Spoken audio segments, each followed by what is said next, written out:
apakah waktu melakukan sosialisasi ke UMKM atau membina UMKM ada kendala-kendala Pak terhadap paradigma itu Pak? Kendala ya pasti ada ya gitu loh. Tapi kita berusaha untuk mengatasi kendalanya gitu loh. Kita melakukan sosialisasi di waktu hari libur misalnya.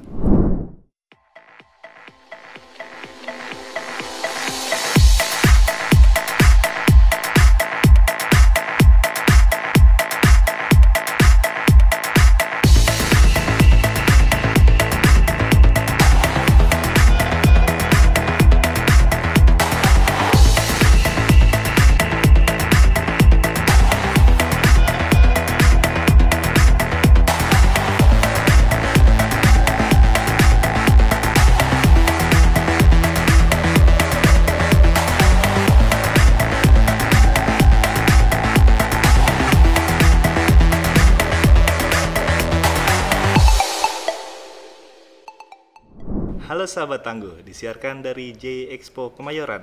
Selamat datang di podcast BNPB edisi Adexco, Asia Disaster Management and Civil Protection Expo and Conference 2025. Bersama saya Rahmadi Diliawan akan membersamai Anda dalam podcast kali ini.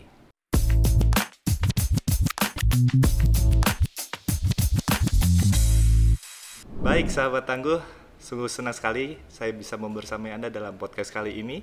Kita akan membahas terkait dengan membangun ketangguhan dunia usaha dalam menghadapi bencana. Senang sekali hari ini kita sudah kehadiran oleh narasumber kita dari Forum Lembaga Usaha Penanggulangan Bencana Indonesia atau Forlukbi, Bapak Haremen Abu Dahar, selaku Ketua Harian Forlukbi. Selamat datang Bapak. Selamat datang. Iya, senang sekali Bapak kita bisa ada Bapak hadir dalam podcast kali ini. Ya, izin Bapak, sebelumnya mungkin sahabat tangguh semua akan lebih mengenal tentang Forlukbi. Apa saja lembaga-lembaga usaha yang tergabung dalam forum ini Pak?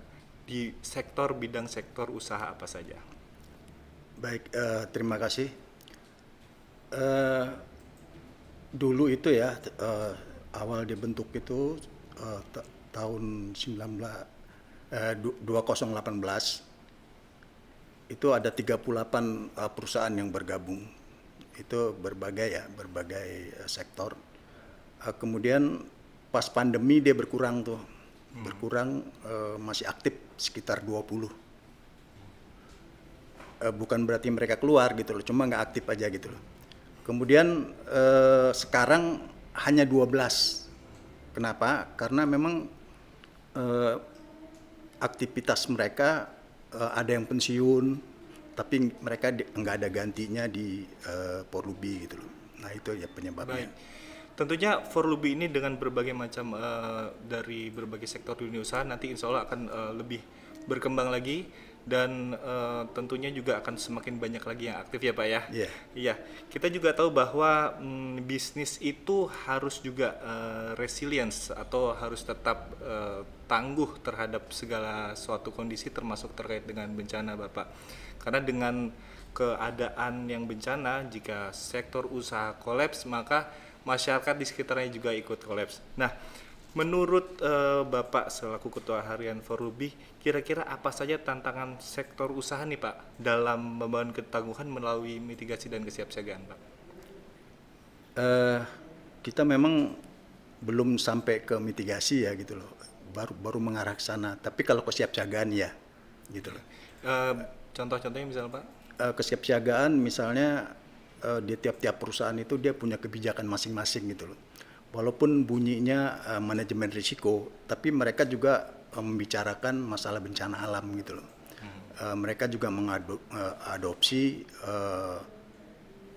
ISO tentang kebencanaan gitu loh. Betul.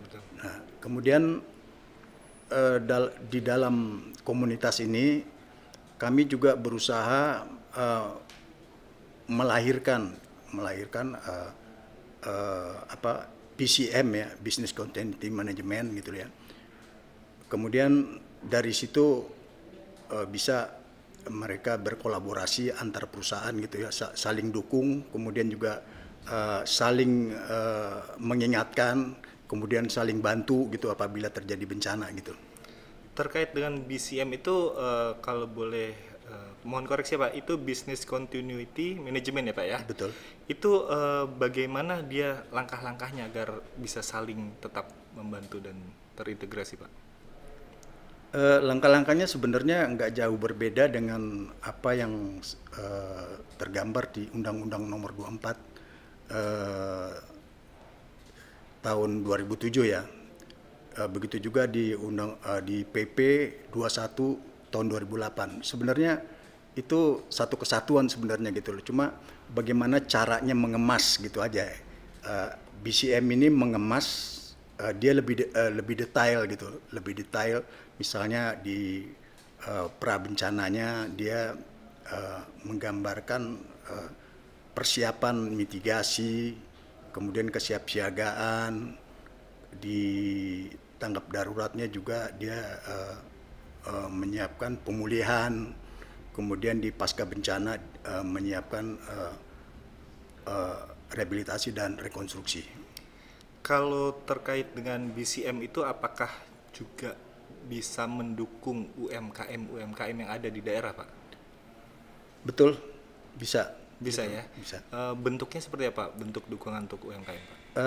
Tiap-tiap lembaga usaha ya, perusahaan basic apapun itu, mereka punya mitra binaan.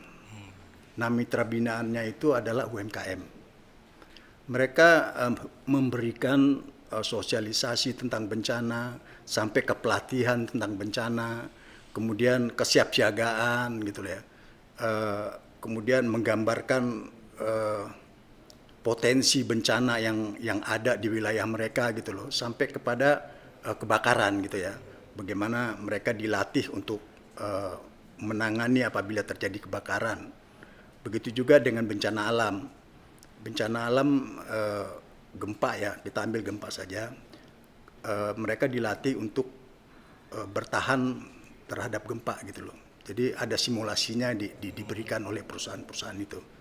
Nah, kemudian tidak hanya itu, apabila mereka collab, ya kan, perusahaan-perusahaan ini membangkitkan mereka kembali gitu loh.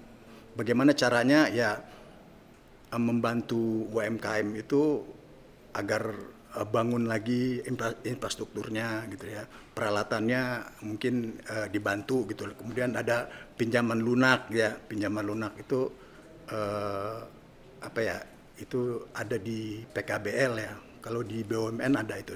PKBL itu program kemitraan dan bina lingkungan. Itu di BUMN. Tapi kalau di perusahaan swasta itu nggak ada gitu loh. Nah itu ya kesulitan kita, nggak nyambungnya di situ antara perusahaan swasta dengan BUMN gitu. Oh baik. Ya sahabat tahu, kita sudah dengar bahwa Forlubi ini selaku Forum Lembaga Penanggulangan Bencana Indonesia bukan hanya bergerak di saat kejadian tanggap darurat ya Pak ya, Yeah. bahkan ketika ada masa-masa prabencana, masa-masa aman, itu sudah melakukan binaan terhadap UMKM ya. Nah, ada tantangan nggak Pak dari Forlubi sendiri untuk memberi edukasi? Karena masyarakat ini Pak banyaknya taunya bahwa lembaga usaha itu dalam kebencanaan hanya sebagai donatur ketika bencana gitu. Apakah waktu melakukan sosialisasi ke UMKM atau membina UMKM ada kendala-kendala Pak terhadap paradigma itu Pak? Kendala ya pasti ada ya gitu loh. Tapi kita berusaha untuk mengatasi kendalanya gitu loh.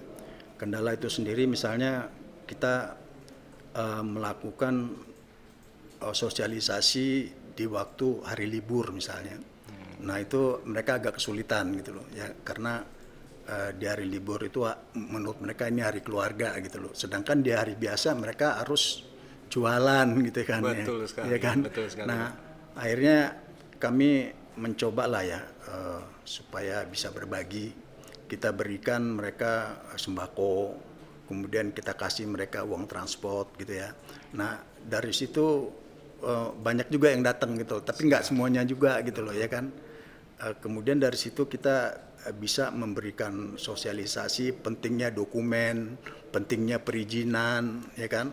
Karena perizinan itu apabila terjadi bencana, mereka tidak menyimpan dokumennya, maka untuk mengajukan pinjaman itu akan sulit gitu loh, ya kan? Untuk mendapatkan bantuan dari pemerintah itu agak belibet gitu loh. Tapi kalau mereka punya alat simpan yang bagus gitu ya, kemudian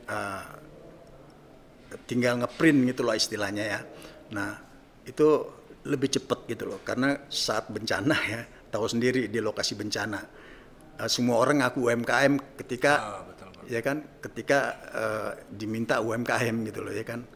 Nah, ini kesulitan kita gitu loh, membedakan mana yang UMKM mana yang tidak. Nah, caranya begitu.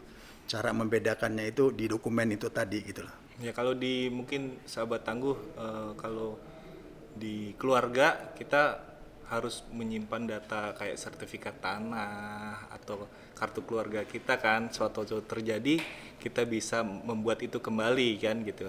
Kalau di usaha, jadi teman-teman yang bergerak di bidang usaha UMKM perlu untuk menyimpan sertifikat atau izin usaha. Jika suatu saat terjadi bencana, maka akan bisa melakukan pengurusan ya di kemudian hari untuk pinjaman dan sebagainya.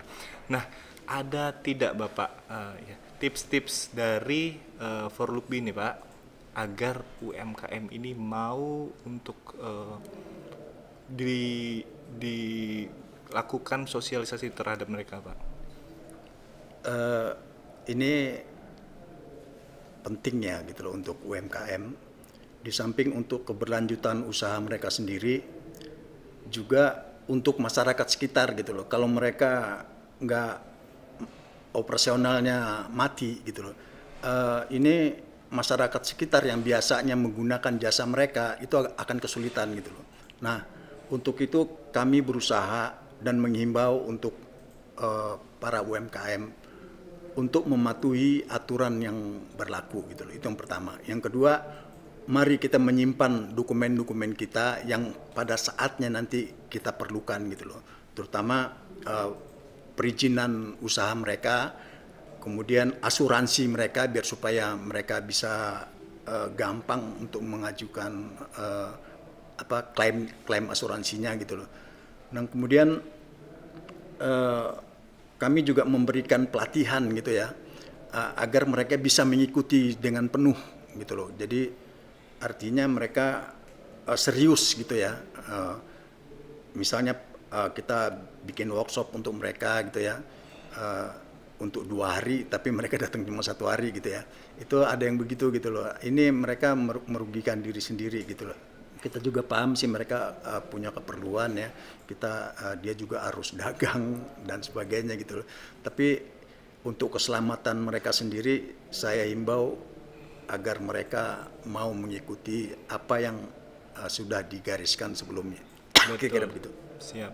Berarti sahabat tangguh, penting sekali untuk menyimpan dokumen dan mengikuti pelatihan-pelatihan terkait kebencanaan, karena UMKM ini bukan hal yang kecil. UMKM itu justru menjadi penyangga masyarakat ya Bapak ya. Ketika UMKM ini nanti kolaps, maka masyarakat juga akan kebingungan, tentunya akan mencari kemana dan sebagainya.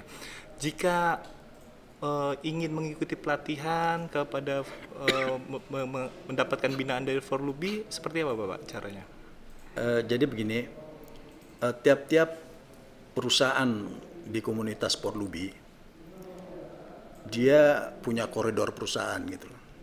Apakah itu Pelni, apakah itu Arta Graha, Sinarmas, Jasa Marga, ya kan. Jadi setiap perusahaan itu datengin gitu loh. Datang ke sana ya kan, kemudian daftarkan diri ya kan.